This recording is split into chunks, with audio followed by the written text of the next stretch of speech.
अस्सलामुअलैकुम मेरे दोस्तों, मेरे प्यारों, ऐसे लेके आया हूँ हजरत की एक नया बयान। कुर्बानी क्यों करते हैं? अल्हम्दुलिल्लाहि वकफ़ा वसलामुन अला हबीबिहिल मुस्तफ़ा अम्मा बअद फ़अऊज़ु बिल्लाहि मिनश शैतानिर रजीम बिस्मिल्लाहिर रहमानिर रहीम लन यनालल्लाह लुहूमुहा वला दिमाउहा वलाकिन यनालुहु तक़वा मिनकुम सदक़ल्लाहु मौलाना अज़ीम। बारगाह रिसालत मुआब सल्लल्लाहु अलैहि वसल्लम में दुरूद पाक का हदिया पेश करें।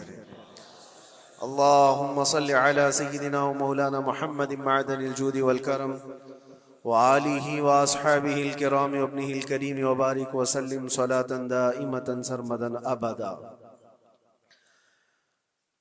मुसलमानों के लिए अल्लाह अज़्ज़ा व जल की तरफ से दो ईदें दी गई हैं।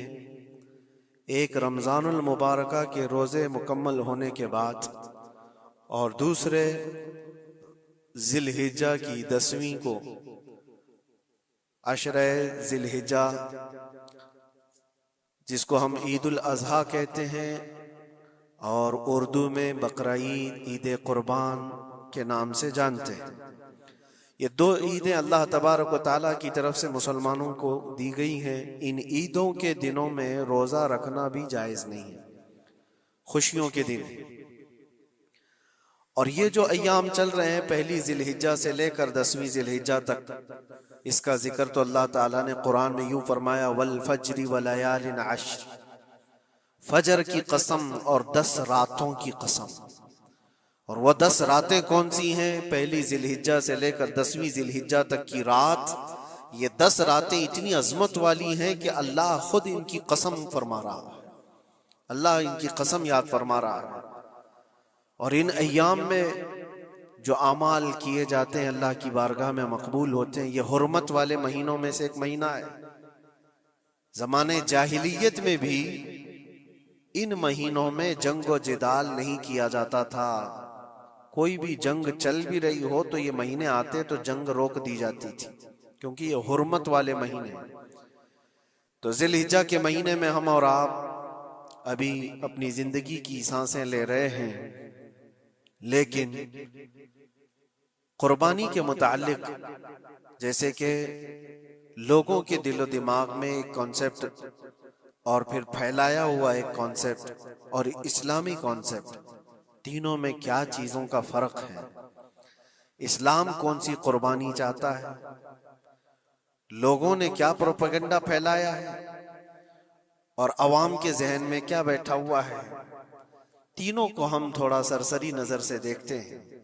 सबसे पहली चीज तो ये है, इस्लाम जिस कुर्बानी की बात कर रहा है, कुरान में अल्लाह फरमाता है, लन यनालल्लाह लुहूमुहा वला दिमाउहा, न तुम्हारा गोश्त न तुम्हारा बहाया हुआ खून अल्लाह तक पहुंचता है, वलाकिन यनालुहु तक़वा मिनकुम, बल्कि उसके पीछे जो तुम्हारा तक़वा है वो अल्लाह तक पहुंचता है। तुम्हारी नीयत देखी जा रही है, तुम्हारा इखलास देखा जा रहा है। इसीलिए कहा गया कोई गोश्त खाने की नीयत से कुर्बानी करता है तो उसकी कुर्बानी होगी ही नहीं। गोश्त की नीयत से अगर किसी ने कुर्बानी किया, उसकी कुर्बानी नहीं है। या फिर अगर ज़बह करने के बाद बेचने की नीयत किया गोश्त में से कुछ हिस्सा, वो तिजारत की नीयत किया हुआ है, तब भी उसकी कुर्बानी नहीं है। कुर्बानी सिर्फ वो है जो खालिस अल्लाह की रजा के लिए करे, जो अल्लाह ताला ने हुक्म फरमाया मुझे और अल्लाह करीम के हुक्म पर अमल पैरा होते हुए मैं कुर्बानी कर रहा हूँ, ये इस नीयत के साथ जिसने कुर्बानी किया उसकी कुर्बानी कबूल है। ये इस्लाम चाहता है आपकी कुर्बानी। और लोगों के दिलो दिमाग में जो अक्सर बैठा हुआ है वो ये है कि मौसम आ रहा है, सब कर रहे हैं तो हमको भी करना चाहिए। और कुछ लोग फैशन के तौर पर, कुछ लोग बच्चों की जिद पर कुर्बानी कर गए। ये लोगों के ज़हन दिमाग में बैठा हुआ है। नहीं मेरे अजीजों, जो मालिक निसाब है उस पर कुर्बानी वाजिब है। यहाँ तक कि अल्लाह के नबी सल्लल्लाहु अलैहि वसल्लम ने इरशाद फरमाया, इस्तिताअत होने के बाद, मालिक निसाब होने के बाद जिसने कुर्बानी नहीं किया, हुजूर फरमाते वो हमारी ईदगाह के करीब भी ना आए। हुजूर अकरम सल्लल्लाहु अलैहि वसल्लम फरमाते हैं हमारी ईदगाह के करीब ना आए। उसके लिए दुनिया में ये वईद है तो आखिरत में उसका अजाब और है। तीसरी चीज जो प्रोपेगेंडा क्या फैला हुआ है कुर्बानी को लेकर, एक बहुत बड़ा प्रोपेगेंडा है। इस्लाम के खिलाफ कुछ भी बात फैलाने के लिए लोगों को सिर्फ एक छोटी सी सुई चाहिए कि उनका एक फैलाया हुआ ये प्रोपेगेंडा कि लाखों हजारों एनिमल्स इसमें काट दिए जाते हैं, ज़बह कर दिए जाते हैं, खून बहाया जाता है, इसका हासिल क्या होता है? जीवित चीजों को मार दिया जाता है। मेरे अजीजों, लोग ये बातें तो सिर्फ और सिर्फ इस्लाम के खिलाफ करने के लिए फैलाते हैं, जबकि मैं आपको बताऊं दुनिया के तकरीबन मज़ाहिब में कुर्बानी का कॉन्सेप्ट मौजूद है। अक्सर दीनों में वो अलग अलग अंदाज है, कहीं बलि चढ़ाना हो गया है, कहीं देवता को कुछ पेश करना हो गया है। कुर्बानी का कई जगहों पर ये कॉन्सेप्ट मौजूद है, लेकिन कोई अपने गरेबान में झांकता थोड़ी ना, दूसरे के घर में झांकने की आदत ज्यादा होती है। इस्लाम की कुर्बानी लोगों को नजर आती है कि मुसलमान जितना प्रैक्टिकल है अपने दीन पर, दुनिया में कोई भी अपने दीन पर इतना प्रैक्टिकल नहीं है। कोई भी अपने दीन पर इस तरह पाबंदी से अमल करने वाला मिलता नहीं। जलन इसी बात की तो है कि कोई पोस्टर नहीं लगाते, कोई ऐलान नहीं करते और जुमा में पूरी सफे इनकी भरी नजर आती। कौन तुम्हें प्रचार करके जुमा में बुलाता है? वो खालिक कायनात की तरफ से तुम्हारा जो लगाव है, वो जो तुम्हें खींच कर घरों से मस्जिदों में लाता है। फितनों का दौर है, उसके बावजूद जुमा में कोई भी मस्जिद ऐसी नहीं होगी जो खाली पड़ी हुई। मुसलमान आज के दौर में भी अपने दीन पर अमल पैरा है और ये तकलीफ का सबब बन जाता है दूसरों के लिए। इसी तरह कुर्बानी के अय्याम आते हैं तो कुछ मॉडर्न ख्यालात वालों को ला करके हमारे दरमियान पेश किया जाता है। वो ऐसी मीठी मीठी बातों के जरिए से तुम्हें लुभाने की कोशिश करें। इतने पैसे खर्चा करने के, 40,000 का 50,000 का बकरा लेने से बेहतर है किसी गरीब को मदद कर दिया जाए, किसी का घर बना दिया जाए, किसी का राशन पहुंचा दिया जाए। मियाँ वो साल भर हम करते हैं अल्हम्दुलिल्लाह, कुर्बानी के दिनों में ही क्यों? अल्लाह के नबी सल्लल्लाहु तआला अलैहि वसल्लम की हदीस सुन। हुजूर पाक सल्लल्लाहु तआला अलैहि वसल्लम फरमाते हैं कुर्बानी के दिन यानी जिलहिज्जा की 10, 11 और 12 ये 3 दिनों के अंदर हुजूर फरमाते हैं कोई अमल दुनिया में कुर्बानी से ज्यादा अहमियत अल्लाह के नजदीक नहीं रखता। कोई अमल अल्लाह को इससे ज्यादा प्यारा नहीं है कुर्बानी। और एक बात मैं आपको बताऊं, लोग हमें जालिम की शक्ल में पेश करते हैं कि काट देते हैं, ज़बह कर देते हैं। हम अपनी मर्जी से अगर काटें, अपनी ख्वाहिश के लिए काटें तो हराम है, और जिसने खुद जान डाला है उसके हुक्म पर काटे तो ये हराम नहीं है, ये उसके हुक्म की फरमाबरदारी है। एक बात याद रखो, जानवर तो ये बकरा हो, भैंस हो, ऊंट हो, जिनकी कुर्बानियां होती हैं ये अलग। जो मछली खाते हैं उसमें भी अगर कोई इंटरटेनमेंट के लिए शिकार करता है कि अपनी तफरीह कल्ब के लिए, तो उस मछली का शिकार करना भी हराम है। हाँ, खाने की नीयत है, तिजारत की नीयत है, तो मकसद के तहत अगर मछली पकड़ रहा है तो उसके लिए जायज है। इस्लाम यूं ही किसी चीज की जान लेना और खून बहाने का हुक्म नहीं देता। अल्लाह तबारक व तआला का हुक्म है और उसने कायनात को जिस अंदाज से बनाया है, इन जानवरों को अल्लाह ताला ने हमारे खाने के लिए बनाया है, जिसकी वजह से ये कुर्बान किए जाते हैं। और अगर मैं कहता हूं सारे जानवरों की कुर्बानी बंद करके देख लो, फिर जानवर ही रहेंगे, तुम्हारा रहना मुश्किल हो जाएगा। इस्लाम की ये कुर्बानियां तो साल में एक मर्तबा होती है ना, जो एक दिन की जाती है, 10वीं जिलहिज्जा से 12वीं को। अगर नौजवानों में एक दावत देता हूं, जाओ, आज तो AI का जमाना है, कुछ भी पूछो तो ला करके तुम्हारे सामने रख देगा सारा डेटा। जरा ये भी डेटा निकाल करके देख लो कि साल भर में KFC में कितनी चिकन ज़बह होते हैं, पूरी दुनिया भर में पर डे। मैकडोनल्ड सिर्फ चिकन ही नहीं बेचता, गाय का गोश्त भी बेचता है पूरी दुनिया भर में, जिसको यहाँ पर भी बहुत सीने से लगा करके रखे गए हैं। पूरी दुनिया भर में उनका इस्तेकबाल है, क्योंकि अमेरिकन कंपनियां हैं, बाप दादा की कंपनियां हैं, इनको कोई आंख नहीं दिखा सकता। और इंटरनेट के डेटा के हिसाब से पर डे 68,000 गाय तो मैकडोनल्ड ज़बह करता है। पर डे की बात कर रहा हूं, साल भर की नहीं। साल भर इनका डेटा बहुत ज्यादा है, मिलियंस में है, और 1 बिलियन से ज्यादा चिकन वहां पर भी कुर्बान होती हैं जो फ्राइड चिकन खाते हैं। ये तो एक कंपनी की बात कर रहा हूं, ऐसी बहुत सारी कंपनियां हैं। तो कभी किसी ने ये एतराज किया कि ये कंपनियां इतने जानवरों को ज़बह करती? नहीं, बकरीद के दिन सबके सींग नजर आते हैं, जानवरों की मोहब्बत उमड़ उमड़ करके आती है। साल भर जो कुर्बान हो रहे हैं, कभी किसी ने ऑब्जेक्शन नहीं किया कि ये सारे आउटलेट्स बंद क्यों नहीं कर दिए जाते, ये सारी दुकानें क्यों नहीं बंद कर दी जाती जो साल भर ज़बह कर रहे हैं। हाँ, हो सकता है मैकडोनल्ड यहाँ नहीं ज़बह करता गाय को, क्योंकि यहाँ पता है हालात सही नहीं है, लेकिन दूसरी जगह पर जाकर देखें, सब जगह पर बीफ आसानी से उनके यहाँ मिलता है। मैं ये बातें सिर्फ और सिर्फ ये इसलिए कह रहा हूं, फैलाया हुआ प्रोपेगेंडा क्या है, जानवरों से मोहब्बत ये सिखाएंगे हमें। अल्लाह के नबी सल्लल्लाहु तआला अलैहि वसल्लम फरमाते हैं, बनी इसराइल की एक खातून को मैंने जहन्नम में देखा। किस बुनियाद पर?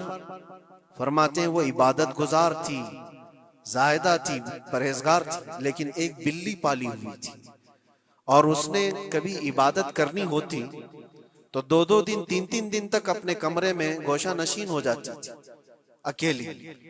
और उसने अपनी बिल्ली को एक जगह पर गले से रस्सी लगाकर बांध दी, और 3 दिन तक वो अपनी इबादत में रही, मसरूफ रही। और 3 दिन के बाद उसे ख्याल आया तो जाकर देखी बिल्ली मर चुकी थी। हदीस पाक में, सही हदीस है, अल्लाह के नबी सल्लल्लाहु अलैहि वसल्लम फरमाते हैं, सिर्फ इस बुनियाद पर अल्लाह तबारक व तआला वो इबादत करने वाली औरत को जहन्नम में भेज दिया। जो मेरी मखलूक पर रहम नहीं करता वो रहम के काबिल नहीं है। ये सिखाएंगे हमें जानवरों पर रहम करना। हम जिस जानवर को ज़बह करते हैं वो अल्लाह के हुक्म से करते हैं, उसके अलावा किसी भी जानवर को जुल्म करना, अल्लाह के नबी सल्लल्लाहु तआला अलैहि वसल्लम की हदीसों में से ये है कि जानवर पर जुल्म करना जिम्मी पर जुल्म करने से बड़ा है। और जिम्मी क्या है?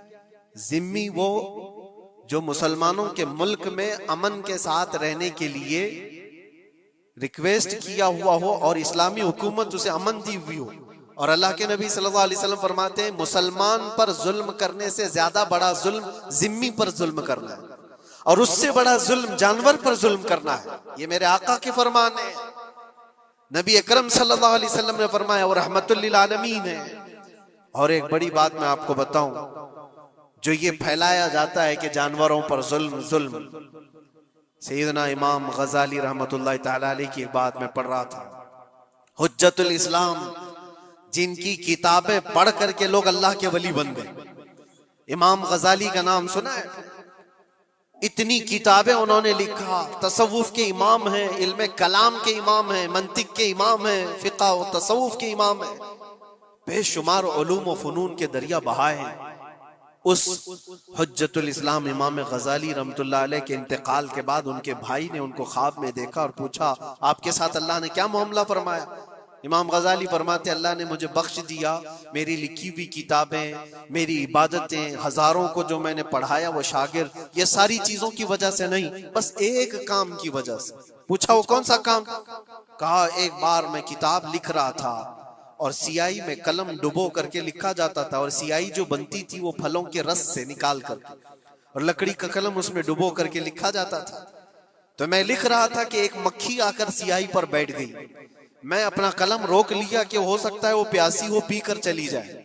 काफी देर तक वो मक्खी उस सियाही पर बैठी रही, और पी करके जब वो उड़ गई तो फिर मैं अपना कलम चलाता रहा। ये बात तो जिंदगी में आई और गई, मैंने तो इसको छोटा समझा था, लेकिन मेरी मौत के बाद रब तबारक व तआला ने मुझे उठाकर फरमाया, जिसने मेरी छोटी मखलूक पर रहम किया, बस इस नेकी की बुनियाद पर मैं तुझे जन्नत अता करता हूं। एक जानवर पर रहम करने की बुनियाद पर, एक जानवर पर रहम करने की बुनियाद पर। और हदीस पाक में, सही हदीस पाक में ये भी है, एक तवाइफ थी जिसने मरते हुए कुत्ते को बचाया था पानी पिलाकर, और उस बुनियाद पर उसकी बख्शिश हो गई। तवाइफ थी और रहम किया जानवर पर तो उसकी बख्शिश हो गई। मैं इस्लाम की वो चीजें तुम्हें बता रहा हूं जो दुनिया तुम्हारे सामने ये चीजें लाने से आजीज है और कासिर है। यहां तक कि अल्लाह के नबी सल्लल्लाहु तआला अलैहि वसल्लम ने फरमाया, जानवर पर अगर तुमने जुल्म किया है तो जिस तरह से जुल्म करोगे क़यामत के दिन ये अपने सींगों के साथ, अपने खुरों के साथ उठेगा और उसी तरह से उसका बदला भी दिलाया जाएगा। वो तुम्हें मारेगा क़यामत के दिन और बदला लेगा। ये भी हदीस पाक में। जानवर पर हमें उसके चेहरे पर मारने का हुक्म नहीं है, उसको उसकी ताकत से ज्यादा बोझ डालने का हुक्म नहीं है। अल्लाह के नबी सल्लल्लाहु तआला अलैहि वसल्लम के पास एक सहाबी आए, ऊंट पालते थे। कहा एक ऊंट बहुत सरकश हो गया है, और जब ऊंट सरकश हो जाता है ना, किसी की खोपड़ी खींच लेता है। हाँ, वो उसी वक्त सर को पकड़ लिया तो आदमी वहीं खत्म हो जाए। वो किसी के काबू में नहीं आ रहा था, हुजूर के पास आए। रसूल पाक सल्लल्लाहु अलैहि वसल्लम ने फरमाया, चलो मैं चलता हूँ, देखता हूँ। सहाबा कहते हैं, हुजूर जब चलने लगे तो हमें खौफ हुआ, डर हुआ कि ये ऊंट बिदक गया है, सरकश है, कहीं कुछ नुकसान ना पहुंचा है। और तन्हा मेरे मुस्तफा सल्लल्लाहु अलैहि वसल्लम आगे बढ़ते चले गए। सहाबा कहते हैं, हमें डर लग रहा था, लेकिन मेरे अजीजों वो रहमतुल लिल आलमीन है, सबकी रहमत बनकर आए। नबी पाक सल्लल्लाहु तआला अलैहि वसल्लम जब करीब गए तो ऊंट कोई सरकशी नहीं किया, कुछ नहीं। हुजूर पाक सल्लल्लाहु तआला अलैहि वसल्लम के चेहरे के पास अपना मुंह करता है और अपनी जुबान को चपड़ चपड़ चपड़ करते हुए अपनी जुबान हिला रहा है, और हुजूर पाक सल्लल्लाहु तआला अलैहि वसल्लम ऐसे सुनते जा रहे हैं जैसे किसी दानिश्वर की बात सुन रहे हैं।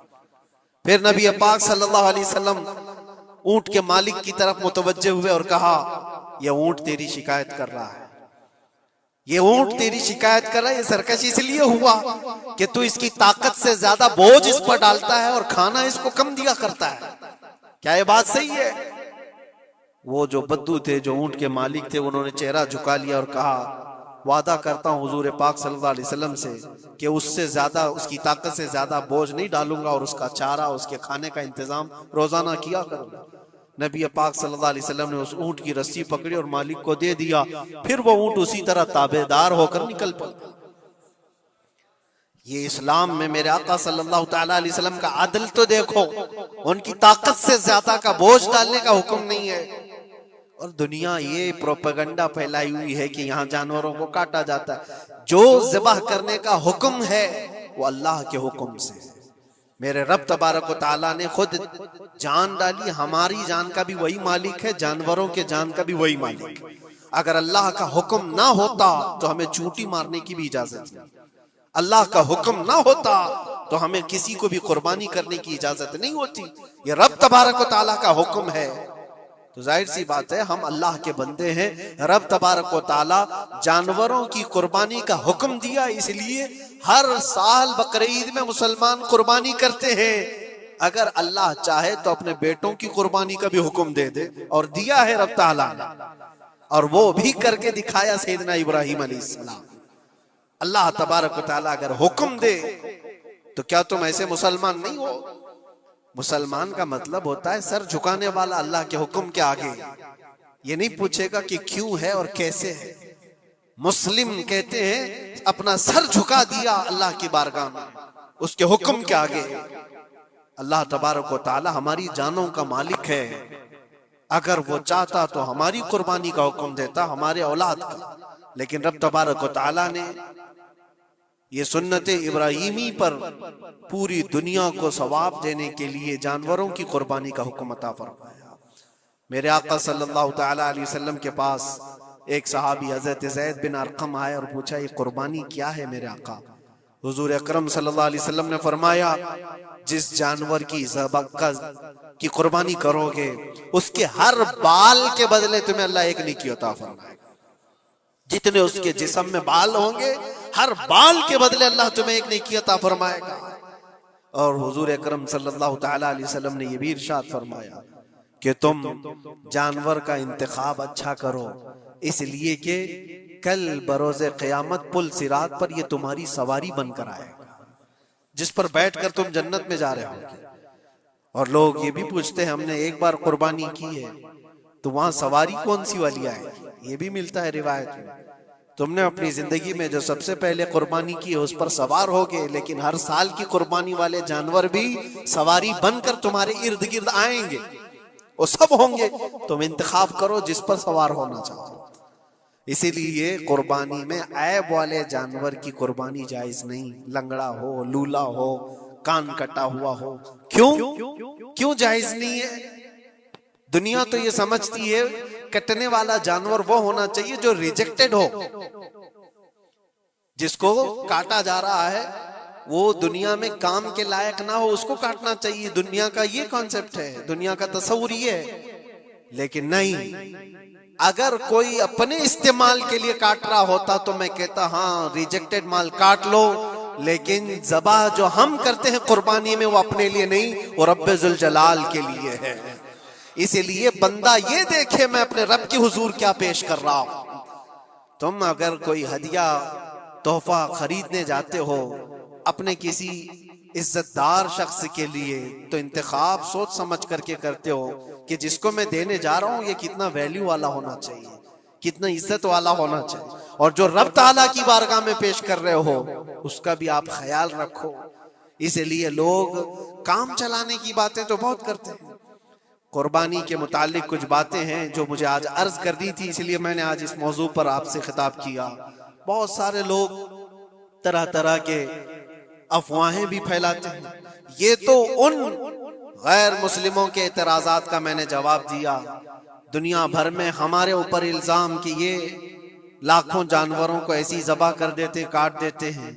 लेकिन मेरे अजीजों, यही वो दुनिया है जो एक तरफ तो जानवरों की हिमायत और मोहब्बत की बात करती है, और दूसरी तरफ इनके बड़े बड़े मल्टीनेशनल कंपनियां जानवरों को बेदरीग ज़बा करते हैं, कत्ल कर रहे हैं, और खाने में भी इस्तेमाल कर रहे हैं।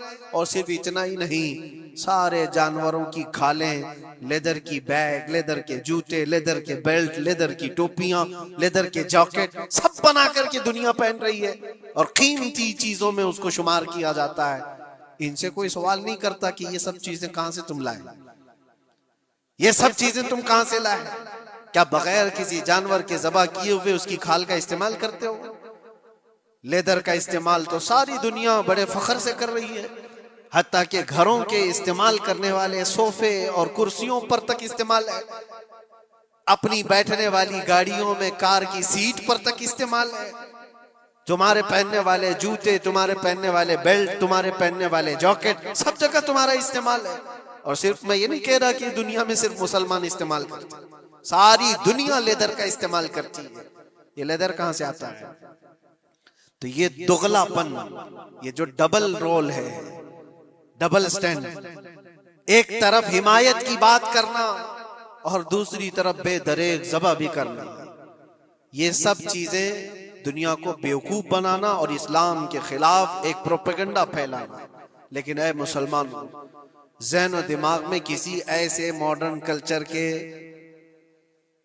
ऐसा कोई फरेफ्ता हो, उसकी बातों में आकर तुम ये सोचो कि नहीं इतने पैसे मैं कुर्बानी के बजाय सदका कर दूं, किसी गरीब को दे दूं, नाजायज है। तुम्हारे ऊपर से कुर्बानी का वजूब खत्म नहीं होगा, वो उसी तरह से बाकी रहेगा और गुनहगार भी रहोगे। अल्लाह करीम से ज्यादा तुम रहम करने वाले नहीं हो, अल्लाह अरहमुर राहिमीन है। अल्लाह अरहमुर राहिमीन है। जब वो हुक्म अता फरमा रहा है तो क्या तुम्हारे दिल में उससे भी ज्यादा रहम है? तो कुर्बानी के दिनों में सिर्फ कुर्बानी ही होगी। अब कुछ जो चीजें ऐसी हैं फैलाई गई, देखें एक बात मैं आपको बताऊं, अल्लाह के नबी सल्लल्लाहु तआला अलैहि वसल्लम रहमतुल लिल आलमीन है, सबका मानना अकीदा है।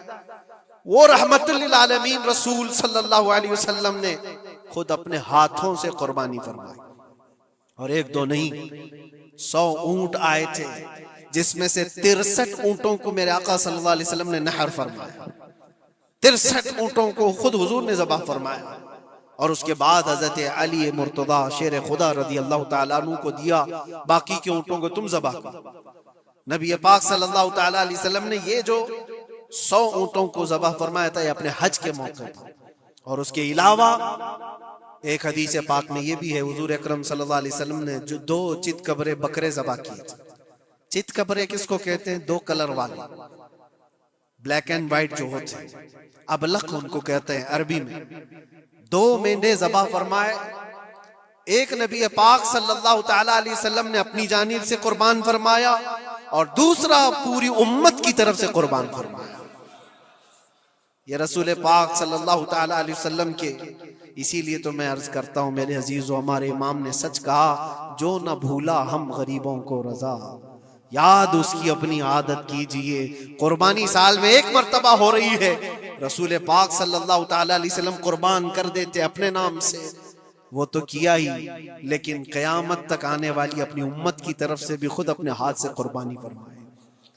आज उम्मत ये पूछती है मेरे अजीजों, कुर्बानी के लिए 1400 साल पहले तुम्हारे रसूल ने तुम्हारी जानिब से कुर्बानी की, और अल्लाह ने जिसको इस्तिताअत दी, जिसको ताकत दी, मैं ये चाहता हूं कि तुम्हारे ऊपर जो कुर्बानी वाजिब है अपनी कुर्बानी करो, साथ में एक और कुर्बानी मेरे मुस्तफा की तरफ से करो, हुजूर अकरम सल्लल्लाहु अलैहि वसल्लम की तरफ, जबकि उनके एहसान का बदला पूरी उम्मत नहीं अदा कर सकती, लेकिन हम हदिये तशक्कुर के तौर पर अपनी तरफ से पेश कर सकते हैं।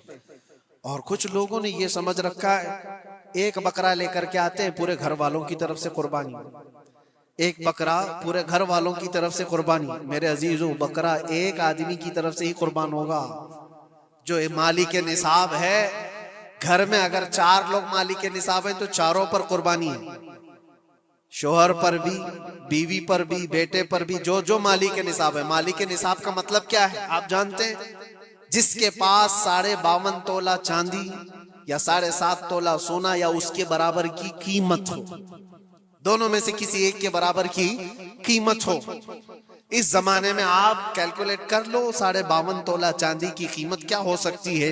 उतनी अगर तुम्हारे पास रकम है, उतनी मालियत है तुम्हारे पास, तो तुम मालिक के निसाब हो और तुम्हारे ऊपर कुर्बानी वाजिब है। कुर्बानी तुम्हारे ऊपर वाजिब है, और कुर्बानी वाजिब होने के लिए साल भर पैसे होना जरूरी नहीं, कुर्बानी के दिनों में अगर वो मालिक के निसाब हुआ तब भी उस पर वाजिब है। ज़कात का हुक्म अलग है, कुर्बानी का हुक्म अलग है। और पूरे घर की तरफ से एक बकरा कुर्बान किया तो किसी का भी नहीं हुआ। अगर 4 लोग घर में रहते थे और चारों की तरफ से एक बकरा ज़बह किया और चारों का नाम लिया गया है तो किसी के नाम से कुर्बानी नहीं हुई, क्योंकि पर्टिकुलर एक ही की तरफ से कुर्बानी हो सकती है। हाँ, बड़े जानवर में 7 हिस्से हो सकते हैं, वो ऊंट हुआ या बैल भैंस, ये जो बड़े जानवर हैं इन जानवरों में 7 हिस्से हो सकते हैं और उनमें शरीक होना जायज है। लेकिन 7 लोग जो शरीक हो रहे हैं उनके लिए भी शर्त है, कोई एक बंदा भी उसमें गलत अकीदे वाला भी ना हो और गोश्त की नीयत से शरीक ना हुआ हो, बल्कि सब कुर्बानी की नीयत से आए हो तो सबकी कुर्बानी होगी। ये ख्याल भी रहे, जरूरी है। अब हालात ऐसे आ गए कि सबके लिए एक बकरा लेना अगर ताकत के भर नहीं है, इस्तिताअत नहीं है, तो वो बड़े जानवर में हिस्सा ले सकते हैं जहां पर ये कुर्बानियां हो रही हैं, शरीक हो सकते हैं। कुछ लोगों ने ये प्रोपेगेंडा भी फैलाया है हमारे दरमियान में से कि बड़े की कुर्बानियां जो होती हैं, इज्तिमाई कुर्बानियां, ये जायज नहीं है, आदमी को अपनी कुर्बानी के वक्त सामने होना जरूरी है। ऐसी बातें फैलाई गई हैं। मैं आपको हदीस पाक सुनाता हूं। अल्लाह के नबी सल्लल्लाहु ताला अलैहि वसल्लम ने इरशाद फरमाया हजरत फातिमा से, कहा फातिमा अपनी कुर्बानी के वक्त सामने रहो, कुर्बानी के खून का कतरा जमीन पर गिरने से पहले अल्लाह ताला तुम्हारे पिछले सारे गुनाह माफ फरमाएगा। हदीस पाक है, लेकिन साथ में दूसरी हदीस ये भी है, नबी पाक सल्लल्लाहु ताला अलैहि वसल्लम ने अपनी कुर्बानी का वकील हजरत अली को बनाया था कि अपनी नियाबत दे दी कि मेरी तरफ से तुम कुर्बानी करो। इस तरह से जो मुसलमान इस्तिताअत नहीं रखता खुद करने की, वो अपनी जानिब से किसी दूसरे को वकील बना सकता है, शरअन जायज है। किसी को भी वकालत दी जा सकती, नियाबत दी जा सकती है, मेरे तरफ से तुम कुर्बानी करो। जैसे कि घर में कोई औरत मालिक निसाब है, अगर ये हुक्म होता कि औरत खुद जाकर के करे तो कहां से करती? औरत किसी को वकील बना सकती है, अपने शोहर को कह दी या किसी को दे दिया पैसे कि मेरी जानिब से तुम कुर्बानी करो, ये जायज है बिल्कुल। जिन लोगों ने ये प्रोपेगेंडा फैलाया है हमारे दरमियान में कि कुर्बानियां नहीं होती, वो जाहिल लोग हैं, पढ़े लिखे लोग नहीं।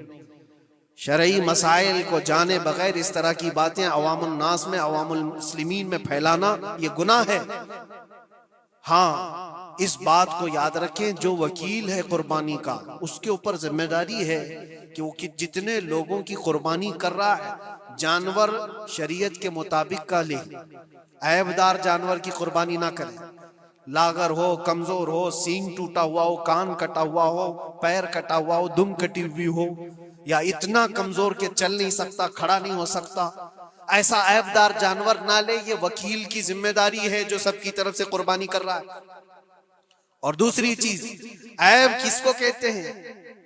ऐब किसको? कान में अगर सुराख है तो वो मकरू है, लेकिन कुर्बानी है उसकी। हाँ, सींग अगर बचपन उसके पैदाइशी नहीं आए थे तो जायज है उसकी कुर्बानी। आए थे और टूट गए तो उसकी मिकदार बताई गई है। 1/3 हिस्सा अगर टूटा है तो उस वक्त तक जायज है, उससे ज्यादा जड़ से टूटे हुए हैं तो कुर्बानी जायज नहीं। कोई पैर पूरा कटा हुआ है, दुम पूरी कटी हुई, ये ऐब में आता है। ऐबदार जानवर की कुर्बानी जायज नहीं, ये वकील करेगा, नहीं करेगा तो वो गुनहगार है। लेकिन इसका मतलब ये नहीं होता कि इज्तिमाई कुर्बानी जायज ही नहीं, जायज ही नहीं। ऐसी बातें क्यों फैलाई जाती हैं? हदीस पाक में मिलता है कि नियाबत और दूसरे को वकालत देना जायज है। अब कुछ लोग ये भी फैलाते हैं कि कुर्बानी के जो हिस्से लिए जाते हैं, गोश्त दिया जाए तो उसकी कीमत अलग होती है, गोश्त ना लो तो उसकी कीमत अलग होती है। सब फैली हुई चीजें हैं। उसका रीजन भी पता करना चाहिए, ऐसी बगैर इल्म के बात करने से। 4,000-5,000 रुपए का एक हिस्सा आता है अगर शहर में कोई बड़ा जानवर ज़बह करे, क्योंकि महंगा मिलता है बैल।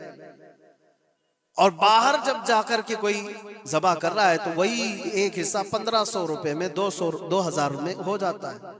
तो कुछ लोगों को ये गलत फहमी फैलाई जाती है कि ये लोग करते ही नहीं है और ऐसे ही पैसे वसूलते हैं। ऐसा नहीं। दूर दराज कुछ इलाके ऐसे हैं, बंगाल है, उड़ीसा है, और भी कई इलाके बिहार के, जहां पर बड़े जानवर निहायत ही सस्ते दाम में मिलते हैं। बल्कि वहां पर जानवरों की कीमत सिर्फ 5,000, 6,000 और 10,000 के नीचे होती है, बड़े जानवरों की, जो हमने देखे हैं। वहां जाकर कुछ तंजीमें कुर्बानी करती हैं। अगर वो सही तरीके से शरीयत के मुताबिक जानवर लेकर के कर रहे हैं तो कोई हर्ज नहीं। चाहे वो 200 रुपए हिस्से में भी करता हो, कोई हर्ज नहीं। कीमत मैटर नहीं करती, जानवर मैटर करता है। कीमत चाहे जितनी भी हो रही हो। इस चीज को आज वजाहत करना जरूरी था, इसलिए मैंने आपके सामने बयान किया। गलत फहमियों में ना फैले, गलत फहमियां ना फैलाएं, खुद भी बचे। हाँ, अफजल क्या है? अफजल तो ये है कि अल्लाह ने तुम पर वाजिब किया, तुम जाओ अपने हाथ से करो, तुम जाओ। क्योंकि हदीस पाक में मिलता है कि तुम अपने हाथ से कुर्बानी करो अगर ताकत रखते हो। उसके खून का कतरा गिरने से पहले तुम्हारे पिछले सारे गुनाह अल्लाह माफ फरमाएगा। यह अफजल है। ये सारी बातें थी जो ईद कुर्बान से रिलेटेड थी। अल्लाह करीम हम सबको उसकी रजा के लिए कुर्बानी करने की तौफीक अता फरमाए। लेकिन साथ में एक बात ये भी याद रखें, जब बंदा कुर्बान कर रहा होता है तो उसके अंदर ये नीयत भी हो, जैसे सैयदना इब्राहीम अलैहिस्सलातु तस्लीम को अल्लाह ताला ने क्या फरमाया था? 4 परिंदे लो, उनको ज़बह करो, उनके सर अपने पास रखो, उनका कीमा बनाकर 4 पहाड़ों पर रखाओ और फिर उन परिंदों का नाम लेकर के बुलाओ, वो जिंदा होकर के आ जाएंगे। क्योंकि इब्राहीम अलैहिस्सलाम ने अल्लाह से पूछा था कि अल्लाह तुम मरने के बाद लोगों को जिंदा कैसे करता है, मैं देखना चाहता हूँ। तो रब ताला उनको प्रैक्टिकल दिखाना चाह रहा था कि जाओ ठीक है, ज़बह करो 4 परिंदे और उनका कीमा बना दो, सर उनके अपने पास रख लेना और उनका कीमा 4 पहाड़ों पर रख कर आओ और फिर आकर उन सरों के पास खड़े होकर उन परिंदों के नाम लेकर बुलाओ, वो आ जाएंगे। इब्राहिम अलैहिस्सलाम ने इसी किया, 4 परिंदे लिए थे। क्या क्या लिए थे आपको मैं बताऊं, एक मुर्गा था, एक कौवा था, एक कबूतर था और एक मोर था। परिंदों के नाम याद रख लें, कौवा है, मुर्गा है, कबूतर है और मोर है। चारों को ज़बह किया, उनके सर अपने पास रखे और जिस्म के सब कीमा बना दिया और 4 जगह पर मिक्स करके उनको रखा है। फिर आकर यहाँ खड़े हुए और पुकारा उन परिंदों का नाम लेकर, अल्लाह के हुक्म से आ जाओ। वो कीमा हवा में उड़ा, जिस्म बना और वैसी बगैर सर के उड़ता हुआ आया और अपने अपने सर से जुड़ करके वो जिंदा परिंदा हो गया। कुरान पाक में ये है मौजूद। 3 पारे में रब तबारक व तआला ने फरमाया, वइज़ क़ाल इब्राहीम रब्बी अरिनी कैफ़ तुह्यिल मौता क़ाल अवलम तुअमिन क़ाल बला क़ाल वलाकिन लियत्मइन्न क़ल्बी क़ाल फ़ख़ुज़ अर्बअतम मिनत-तैर फ़सुरहुन्न इलैका थुम्मा इजअल अला कुल्लि जबलिन मिनहुन्न जुज़अन थुम्मा उदउहुन्न यअतीनका सअया वअलम अन्नल्लाह अज़ीज़ुन हकीम। ये अल्लाह तबारक व तआला ने पूरा कुरान में फरमाया कि इब्राहिम अलैहिस्सलाम ने ये जो किया। अब सुनिए, सबअ सनाबिल शरीफ में मीर अब्दुल वाहिद बिलगरामी रहमतुल्लाह अलैह लिखते हैं कि 4 परिंदों का जो इंतखाब हुआ था ना, 4 परिंदे जो चुने गए थे, कौन से थे? कौवा, मुर्गा, कबूतर, मोर। असल में जो है इनकी हर एक की एक खासियत है। कौवा लालची बहुत होता है, कौवा लालची बहुत होता है। मुर्गा, उसके अंदर शहवत बहुत ज्यादा है, औरत की ख्वाहिश। मुर्गे के अंदर ख्वाहिश शहवत ज्यादा होती है और कबूतर के अंदर दोस्ती करने की आदत ज्यादा होती है, जल्दी दोस्ती करता है। और मोर के अंदर दिखावे की आदत ज्यादा होती है, अपनी खूबसूरती का इजहार बार बार करता है। तो ये 4 चीजें उनके अंदर है, ये 4 परिंदों के अंदर। सूफिया इकराम फरमाते हैं, दर हकीकत आपको हुक्म था इन जानवरों को ज़बा का नहीं था। कौवे की लालच को ज़बा करो, मुर्गे की शहवत को ज़बा करो और बिना वजह के कबूतर की जो दोस्ती है हर आयरे गहरे से, इस दोस्ती के कद को कता करो और मोर के दिखावे की आदत को ज़बा करो। ये 4 बुरी आदतों को ज़बा करो तो अल्लाह की कुदरत के मुशाहिदे देखने मिलेंगे। दर हकीकत वहां पर सूफिया इकराम में फरमाते हैं, और यही बात है कि शैतान को जब कंकरियां मारने के लिए हुज्जात जाते हैं, वो तो एक पिल्लर है जिसको कंकरियां मारते हैं। वहां एक पिल्लर है, उस पिल्लर को कंकरियां मार करके आते हैं। लेकिन मेरे अजीजों, तसव्वुर ये होनी चाहिए, जिंदगी भर जो शैतान मुझे बहकाता है, मैं उसको कंकरियां मार रहा हूं। अगर तुम्हारी नीयत साले हुई और कंकरी लग गई तो यकीनन जिंदगी भर शैतान की शरारतों से महफूज हो जाओ। तुमने अपने शैतान को जख्मी कर दिया, इसीलिए जिसका हज कबूल हो जाता है उसकी कंकरी वहां से उठा ली जाती है। वरना तो 40 लाख लोग 70 कंकरियां मार करके आए तो पहाड़ बन जाना चाहिए, लेकिन कोई पहाड़ नहीं होता वहां कंकरियों का। जाकर देखे, ना ही उसको उठाया जा रहा है। लेकिन हदीस पाक में जिस हाजी का हज कबूल होता है उसकी कंकरियां उठा ली जाती है। वो शैतान को लग चुकी है, तो नीयत का दारो मदार है। इसीलिए सबसे पहले मैंने आयत यही पढ़ी, रब ताला फरमाता लन यनालल्लाह लुहुमुहा वला दिमाउहा वलाकिन यनालुहु तक़वा मिनकुम। हरगिज हरगिज तुम्हारा गोश्त, तुम्हारा बहाया खून अल्लाह तक नहीं पहुंचता, बल्कि इसके पीछे जो तुम्हारी खालिस नीयत है, जो तक़वा है, वो अल्लाह तक पहुंचता है। कुर्बानियों में ये नियत करो कि रब तबारक व तआला, मैं अपनी सारी ख्वाहिशात को ज़बह कर रहा हूँ, मौला मुझे बुरी ख्वाहिशात से जिंदगी भर महफूज फरमा दे। व आखिरु दावाना अनिल हम्दुलिल्लाहि रब्बिल आलमीन। अस्सलामु अलैकुम।